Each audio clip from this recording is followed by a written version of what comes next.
estabelecer um contato aqui com o Ivanir dos Santos, professor de História lá do Rio de Janeiro, que vai conversar conosco sobre a chacina ocorrida ontem, na qual se registra até o momento a morte de 28 pessoas em decorrência de uma operação policial no Jacarezinho. Houve também protestos hoje na cidade, especialmente em Jacarezinho. Não estão ainda reveladas as identidades das pessoas que foram assassinadas. E aí há denúncias também de execução, e a gente vai conversar com o Ivanir, que vai poder trazer um retrato para a gente lá do Rio de Janeiro. Boa noite, Ivanir, tudo bom? Boa noite, conseguimos entrar, hein? Depois de vai para cá, vai para lá, conseguimos entrar. Conseguimos. Queria passar a palavra para o senhor para nos contar aí um pouco do dia seguinte a essa chacina do Rio de Janeiro. Tem informação nova, inclusive, que já aumentou o número de mortes, 25 para 28. Enfim, com o senhor aí a palavra. Bom, aumentou o número de mortes, né? Também o número de indignações no país todo e fora do país, né? Tendo uma repercussão grande. E a mobilização, primeiro, das organizações que atuam no Jacarezinho, né? Inclusive algumas delas coordenadas pelo Rumba, que é um velho militante nosso, antigo, sempre atuou no Jacarezinho, foi presidente da associação.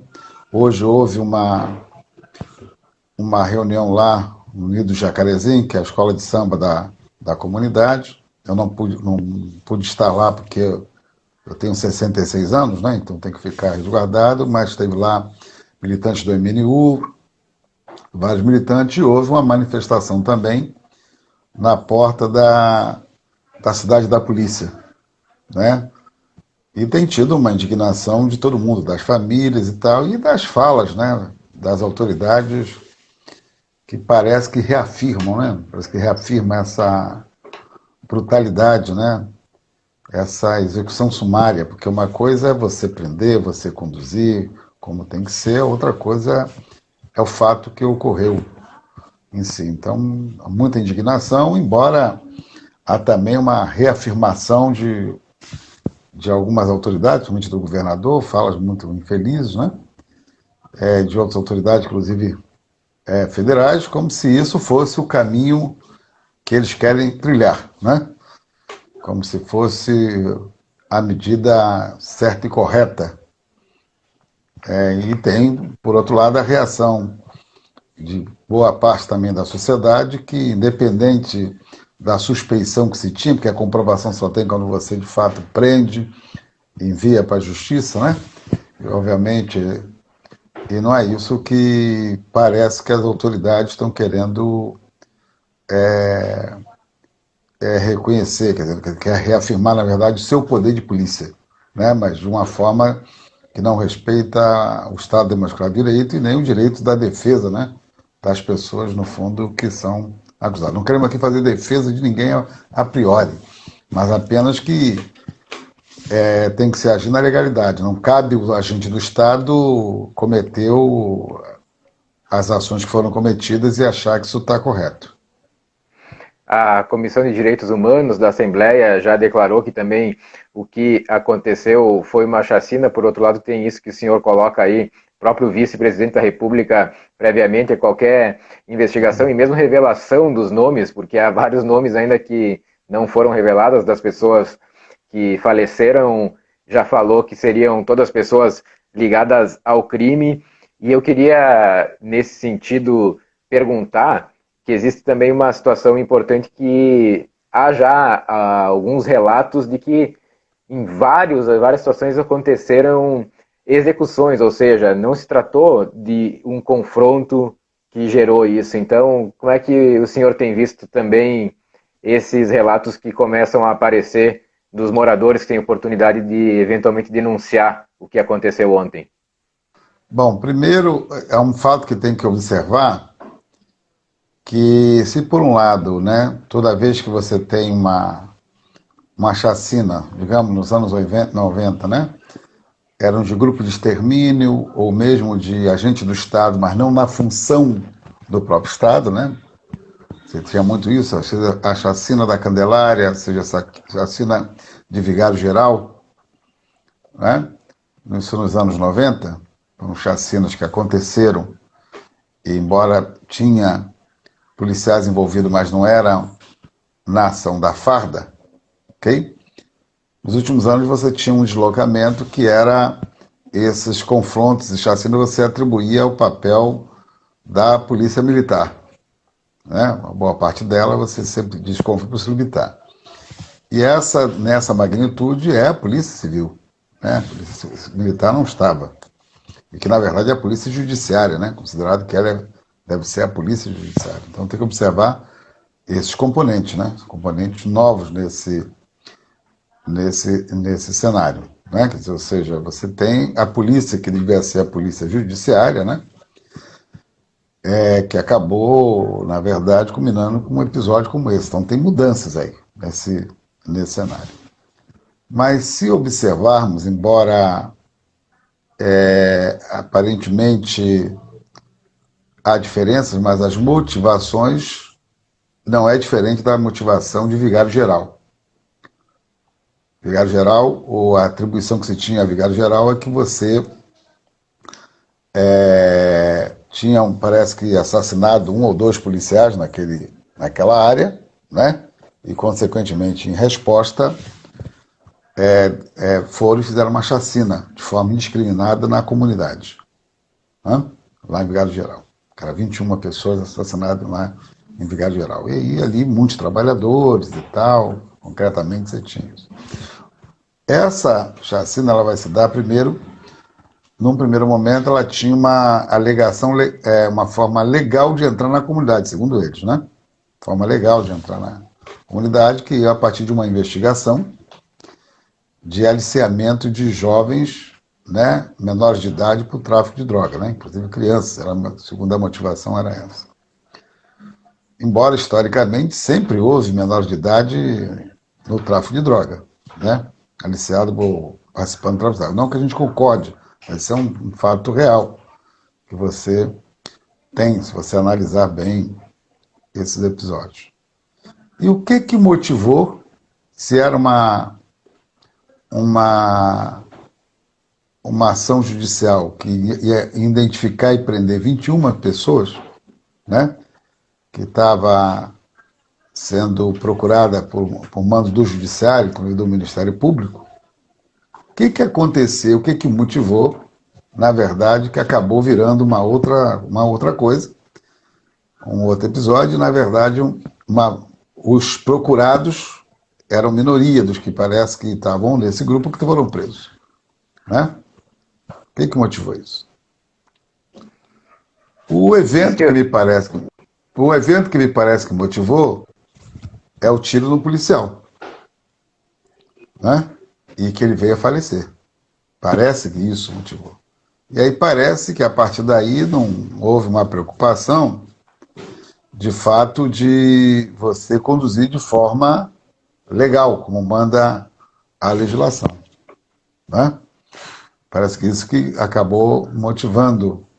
Digamos que você, a partir daí, mais do que cumprir a função de agente público, né? Você não pode ter exigido do agente público, você não pode que o agente público age como agem os criminosos. Uma coisa são os criminosos, né? Outra coisa é o agente público, o agente da lei, o agente do Estado, né?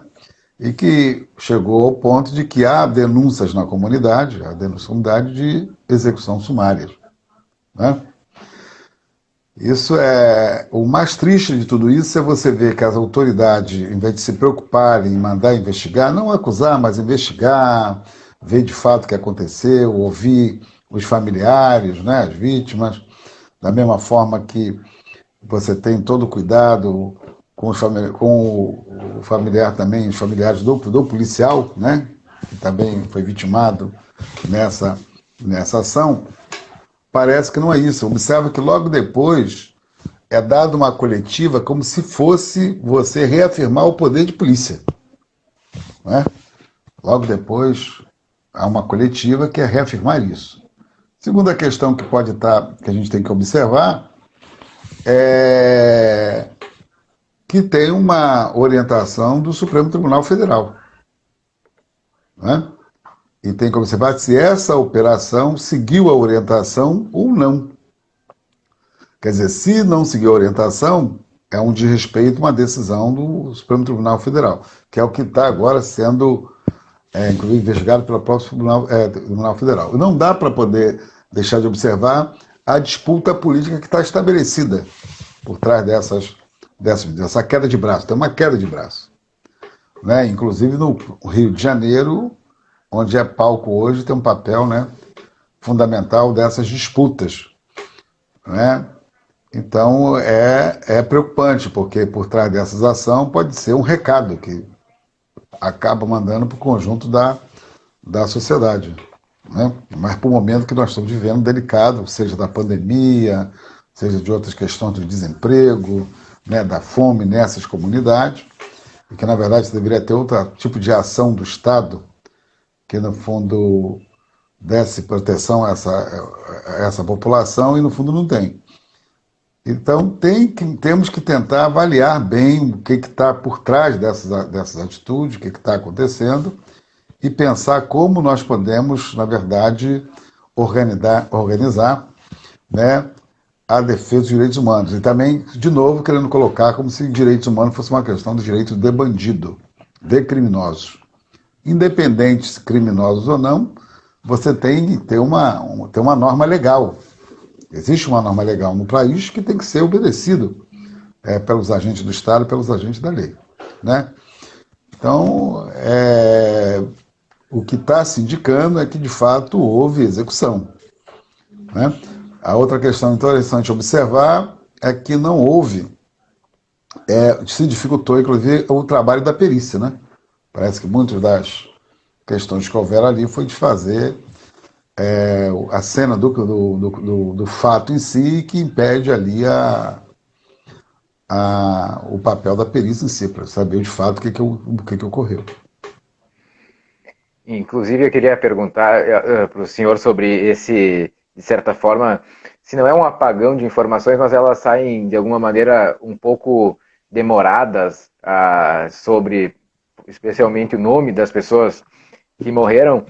E eu queria perguntar como é que, de maneira geral, é a sensação da relação das pessoas que vivem nas favelas com as forças de segurança. Hoje já se tem um tempo maior do que foram as UPPs, que foram muito marcantes também. No início se tinha uma impressão de que era algo muito positivo, e depois se teve informação de que existiam uma série de problemas. E hoje, como é que fica essa relação diante, especialmente, da gravidade desse episódio, pelo que o senhor sente aí na cidade? Primeiro nós temos que observar que essa disputa de narrativas, né, que agora tem uma disputa de narrativa, se você observar bem, né, de dar uma configuração de legitimidade para a ação, não do ponto de vista legal, mas do ponto de vista do discurso público político. Né?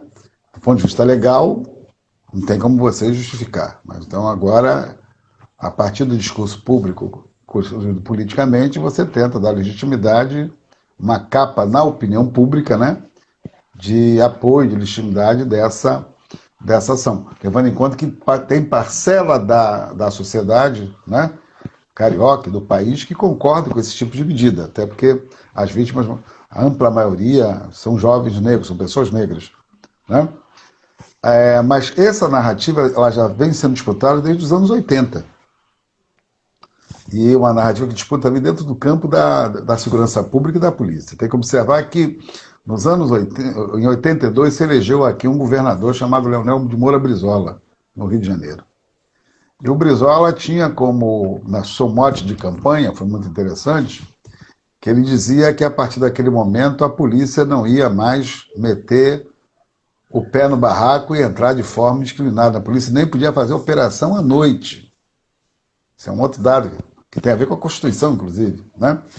e que favelado ia ser chamado de cidadão. Não é? E você tinha já, naquele momento,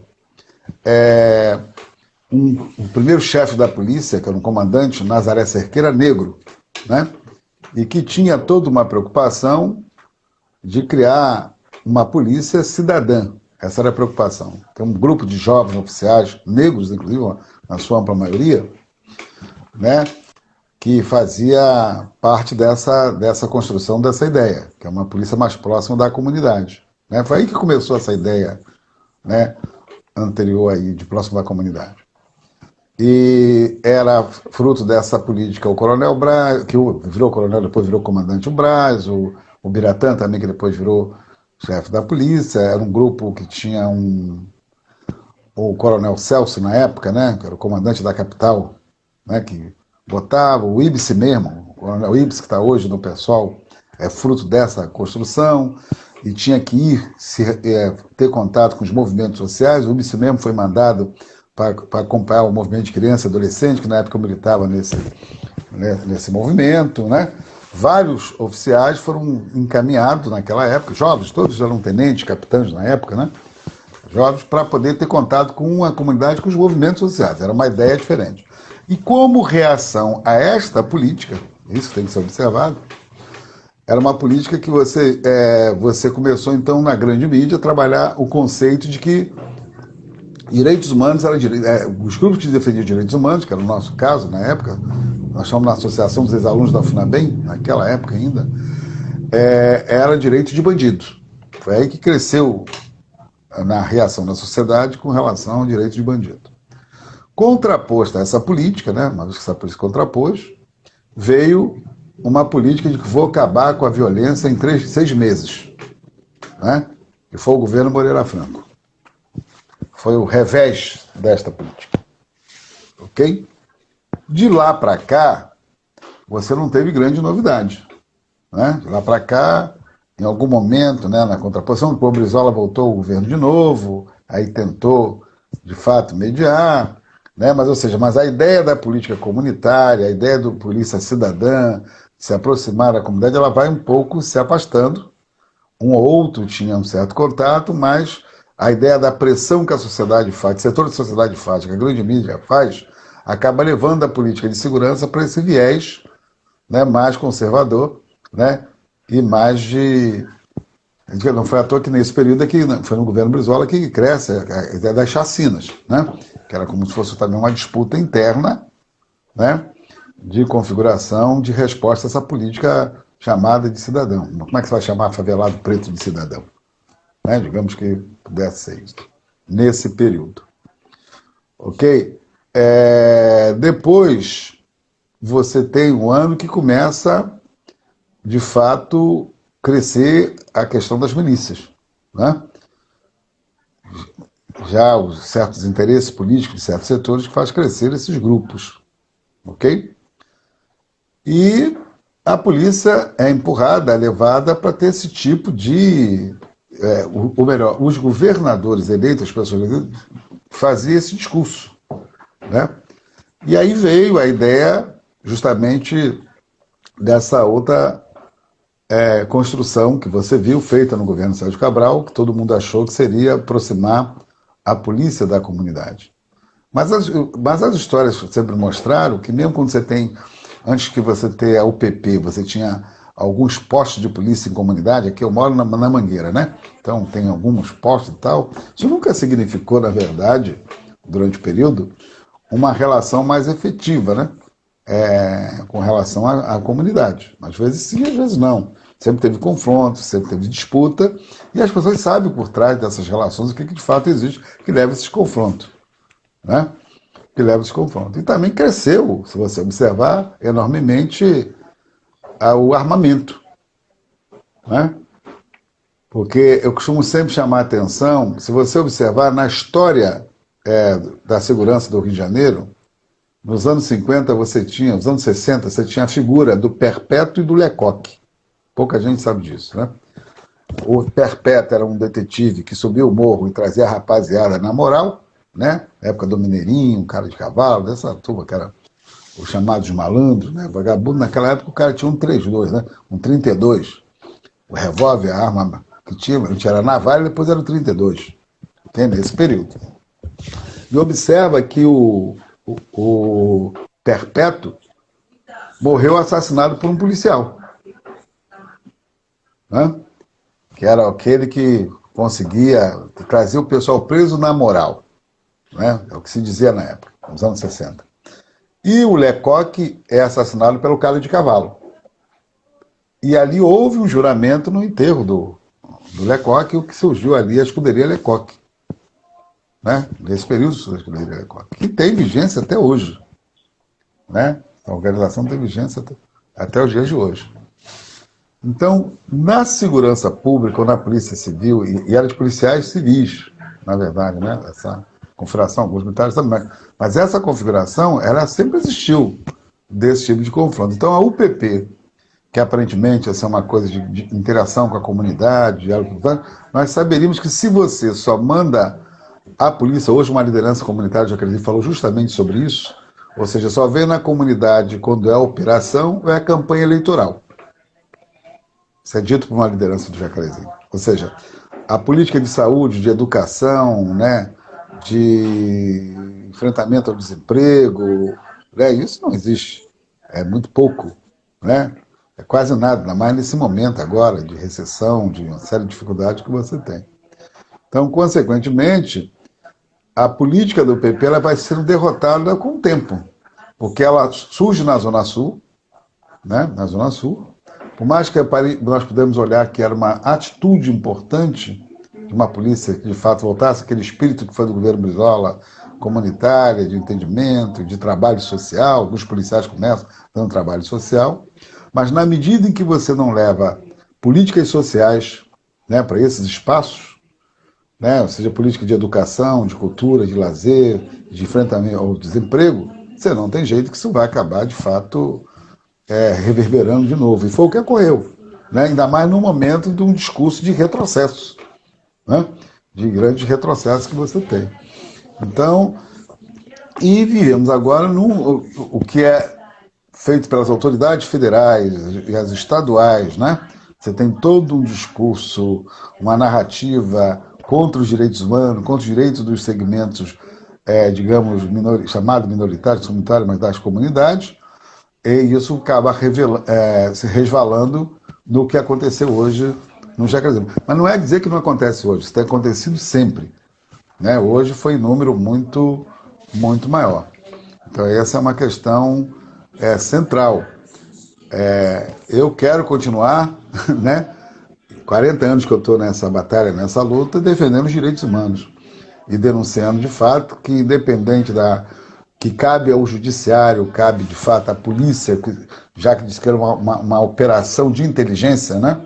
Que houve toda uma questão de inteligência, mas na verdade o que se verificou no final não foi de fato essa inteligência que prevaleceu, foi outra coisa que prevaleceu, que chegou de novo ter uma chacina, né, e tratar todos a princípio, embora não tenha o nome de todo mundo ainda e tal, como se todos fossem bandidos, ou seja, a ideia lombrosiana de que todos são criminosos natos, que no fundo é isso, né, que se tem, que é muito presente na linguagem policial, na área criminal, né, seja ou para botar no cárcere ou para matar e ter justificativa, é o que tentam, na verdade, imperar esse discurso lombrosiano. Queria fazer mais duas perguntas para o senhor, né, nessa aula de história aqui, além desse momento atual. Em que medida a reforma, uma reforma geral das polícias precisa começar a ser algo prioritário nos projetos políticos que pretendam ser populares, e que ideia se pode ter de como começar essa reforma a partir da formação, do treinamento, enfim. Queria ouvir o senhor. Então, primeiro, eu lamento dizer para você que mesmo nos governos progressistas que estiveram no Brasil nos últimos anos, não houve mudança na ação das polícias. Por mais que você controle um pouco mais ou menos, em algum momento, né, os resultados para a juventude negra, para nossas comunidades, não é diferente. Né? Porque o que tem como eixo central é o combate ao tráfico de droga. Né? Mas o combate ao tráfico de droga dentro das comunidades.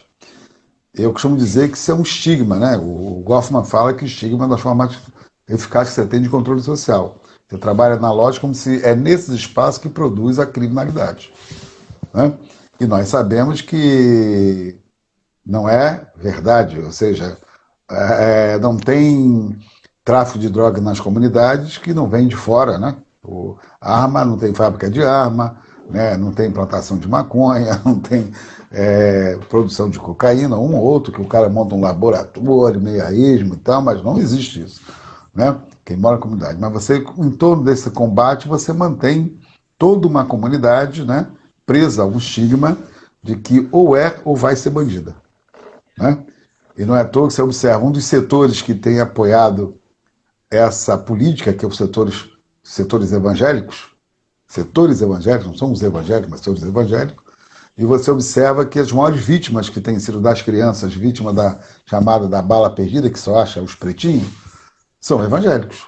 Ágata era evangélico, muitos são mensaleiros evangélicos, então você observa que esse é um dado importante. E as igrejas, diferente dos Estados Unidos, elas não se levantam em defesa, né, dessas populações. Então esse é um dos problemas que nós temos do ponto de vista social. E aí você observa que essa política ela acaba tendo uma reprodução muito forte, mesmo nos setores religiosos, onde os negros hoje têm uma presença significativa, né? Em vez de ser um instrumento de luta, né? Chamadas igrejas populares, que estão nessas áreas e tal. Isso é uma observação que eu queria fazer. A outra coisa é, a sociedade empurra para isso, se você observar. Ela empurra. Então, para você mudar num projeto progressista, você tem que, de fato, trabalhar a desmilitarização da polícia militar, inclusive. Mas também o papel da própria polícia civil, como polícia judiciária. Tem que se pensar nisso. Então, por enquanto, a política de segurança é uma política de controle social. Ela vai além do debate. Ela usa... Tem um detalhe muito interessante, se observar o momento que nós estamos vivendo. Eu lembro quando eu estava na minha graduação, final dos anos 70 e dos anos 80, eu li um texto de um cara que chamava O Uso Ideológico da Criminalidade. Eu estava na graduação de pedagogia, na Naturidade. Né? E que fala justamente como isso, né? Ou seja, que a polícia ela é usada para repressão política. Quando é o período de democracia, ela se volta fundamentalmente para a repressão, né, da chamada da criminalidade, com mais força na área popular e tal, mas em qualquer momento o Estado usa esse braço para desviar e fazer a repressão política, que é o limiar que nós estamos vivendo no cenário político de hoje. Não é à toa que se quer a ideia de tirar dos governos do Estado, né, dos estaduais, o controle da polícia. Né? Esse é um debate que se tem. Né? Então, se você não entender o cenário político, né, e o que está por trás desses debates, e também como dentro desses aparelhos policiais, como se movimenta algumas forças, obviamente nenhum governo progressista, na verdade, muda essa estrutura, porque na verdade é uma questão de estrutura. Né? E agora você tem um outro lado fundamental, que é a ideia de você fazer, armar as guardas municipais. Observa isso. Ok?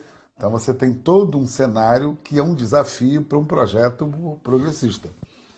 Agora, um projeto progressista, para mudar a realidade da polícia, tem que mudar também a realidade social dessas populações. Esse é um dado também considerável. A novidade que nós temos hoje, diferente da minha época, que a gente enfrentava essa luta mais aberta, é que você tem uma massa crítica hoje muito forte. Com a questão das cotas da universidade pública, entrou muitos jovens, né, com o ProUni, querendo ou não, entrou muitos jovens da periferia, das comunidades, né, das favelas e tal, na universidade. Então, consequentemente, criou uma contranarrativa, né, baseada hoje com muito mais força do que tinha no nosso período. Porque, embora nós pudéssemos poucos a fazer esse debate e ser estigmatizado, você tem hoje uma gama muito maior de setores, né, que levantam isso. Agora, é um problema também no campo progressista, porque no campo progressista o discurso sobre segurança pública muda muito pouco. Ou seja, não muda o discurso até é um pouco diferente, né? Mas é um discurso do linear, todo mundo que quer ganhar a eleição acaba fazendo um acordo com os setores liberais e tal, porque a política de segurança está ligada à questão da preservação do patrimônio, não da vida, né? E da vida dos privilegiados, não da população em geral.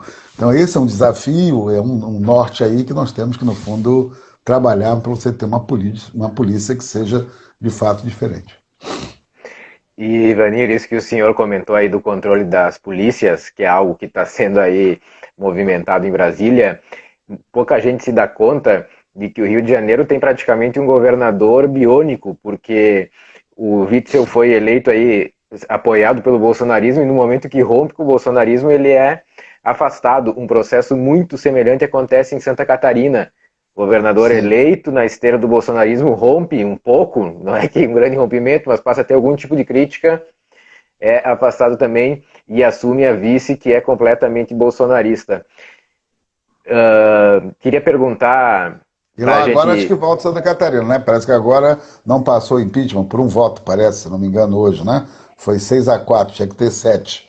Então parece que o cara vai voltar. Vamos ver agora a composição que vai ter lá. Eu acho que essa composição é importante. Minha nossa, eu queria fazer uma última pergunta, aproveitando também toda a sua liderança em relação à marcha da tolerância religiosa. Esse ano, como é que vai ser? Não se, ou já se sabe ou não? Estão esperando a questão da pandemia? Esse ano, você vê, eu vou ser vacinado amanhã, a segunda dose, né? Mas o fato de eu ser vacinado, a turma não tem vacina. Então nós temos que observar isso e nós temos que preservar a vida. Eu acho que nós temos outras formas de fazer a mobilização. O ano passado fizemos online, né? Foi online, todas as nossas atividades, a caminhada foi online, é uma coisa, né, inusitada. A única boa coisa da coisa online é que você fala com o Brasil todo, né? Eu agora mesmo estou dando uma disciplina no UFRJ sobre história social, sobre intolerância religiosa. Eu tenho aluno do Amazonas, né? Maravilha. E tem sido uma coisa interessante, porque é engraçado, é porque a aula é para... A disciplina é para mestrado e doutorado, né? No programa de História Comparada que eu estou no programa. E eu tenho em torno de 38 alunos, né? Do mestrado e doutorado, uns da UFRJ e outros de fora, do Brasil, e tenho mais de 30 ouvintes. Então eu tenho uma turma muito interessante, que está sendo um laboratório de diálogo, que eu tenho juiz, né? Eu tenho um juiz criminal, eu tenho um coronel da polícia, eu tenho um procurador, né, um assessor de deputado, né, e tem vários professores e vários estudantes, né, embora eles são ouvintes, né, mas então é um laboratório para esse diálogo, né, um pouco talvez pela minha trajetória, minha história, tá, eu levo as pessoas a fazer. Então você tem pastores, você tem muitos Ialorixás e Babalorixás, o povo de santo, né, porque o fato de eu ser religioso, né, entra, e é isso que nós precisamos construir na sociedade, né?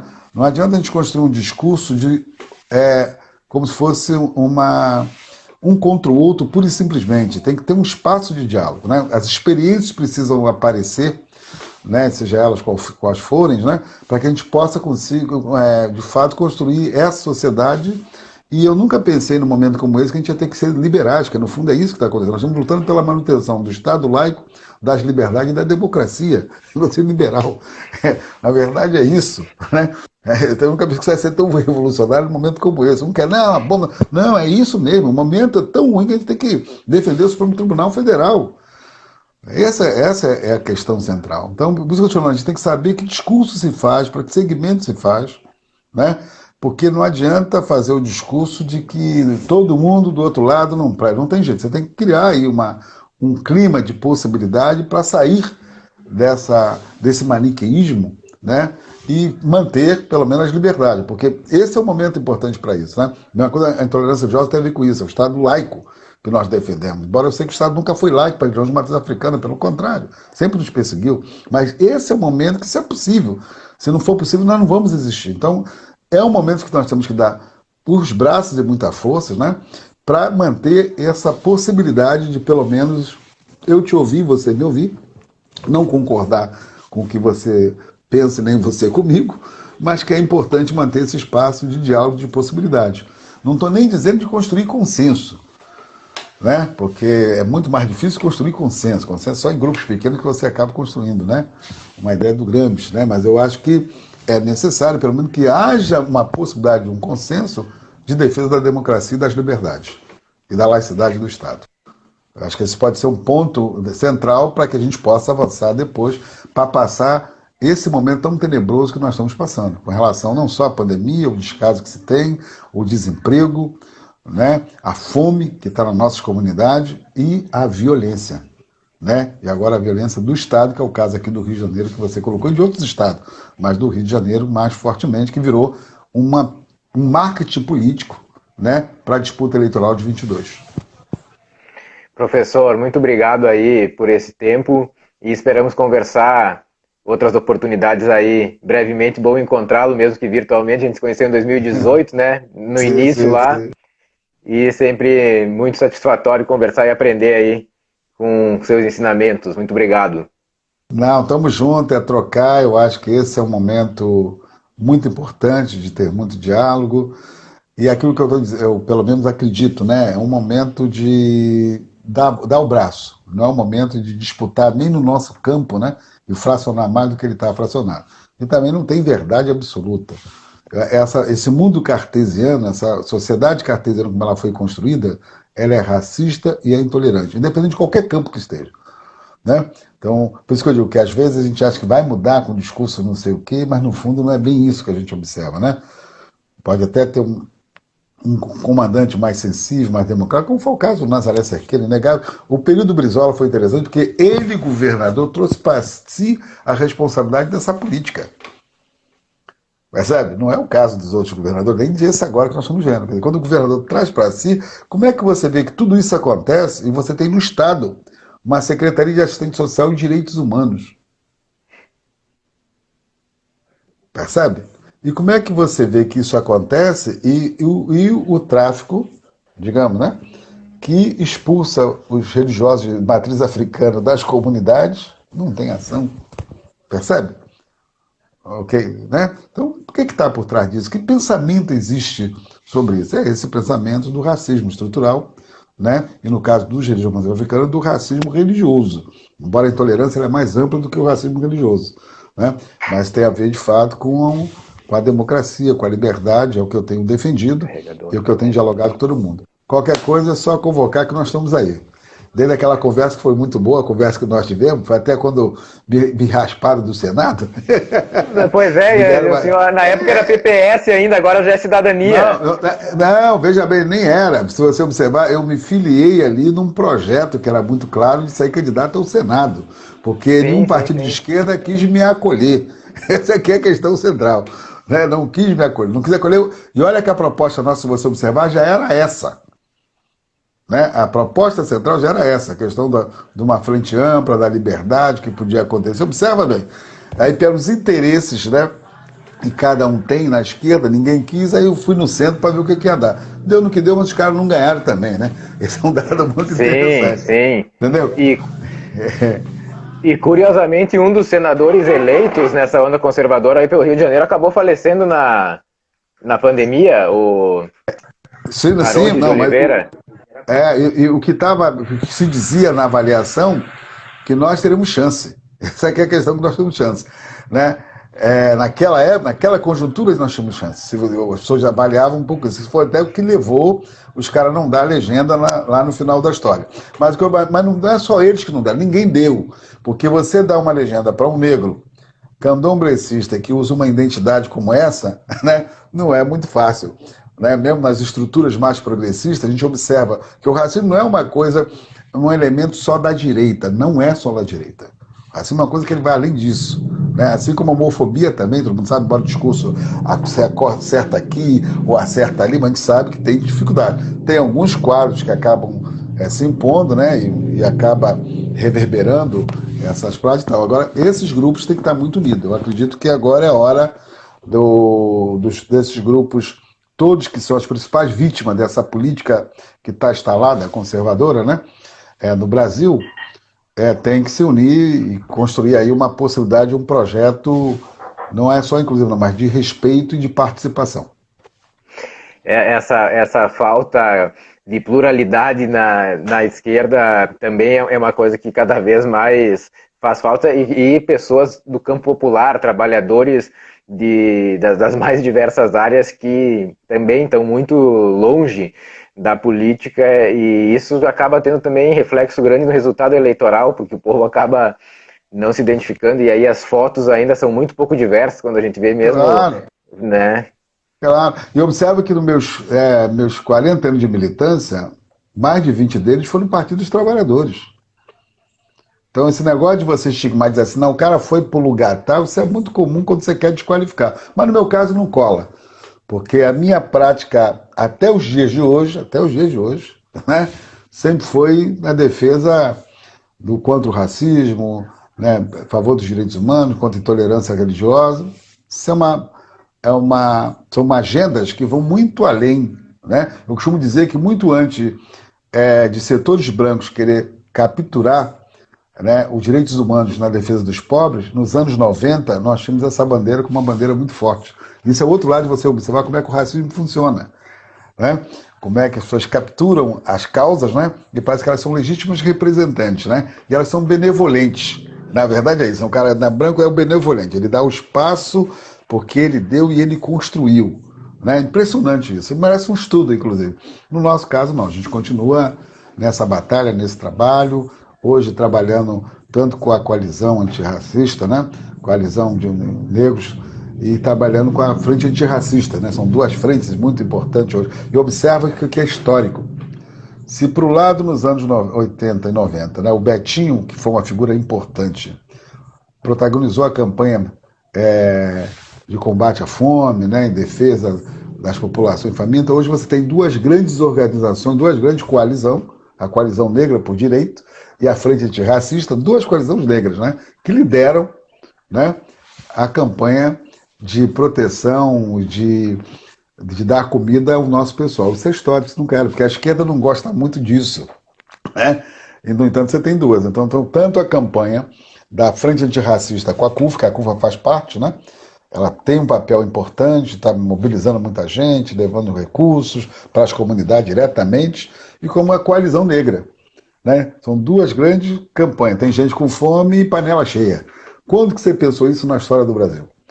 Né? Você tem duas grandes frentes negras, né, fazendo um trabalho brilhante e importante na defesa da sua comunidade. Isso cria um ambiente de diálogo maior com a comunidade. Né? A esquerda não é muito favorável a isso, ela tem um outro tipo de configuração, né, de luta social por direitos. Né? Mas não é isso. Então, você ter a fome como um debate importante, né, e protagonizado por duas grandes articulações negras, isso é um avanço na sociedade, isso é histórico na sociedade brasileira, num momento como esse. Inclusive, hoje no Jacarezinho, um dos registros foi que mesmo com essa situação, muitas pessoas tiveram que formar filas para conseguir alimento, porque também tem outra coisa que acontece no Brasil, que é essa inflação impressionante nos alimentos, e que não tem muita, digamos assim, registro histórico, digamos assim, porque as coisas dobraram de preço, muitos alimentos permaneceu assim, e a população cada vez tem menos dinheiro para comprar a sua própria comida. Não, tem medo de ter um desemprego, né? O pessoal os serviços que presta serviço, tal, a turma da informalidade, a nossa população, uma ampla parcela dela, está na informalidade. Né? E tem poucas configurações que mexem com a informalidade. Quem primeiro fez um discurso para o setor informal, de novo, foi o Brizola. Né, com a questão dos camelô, criar o cameló e tal, também apanhou muito por conta disso. Né?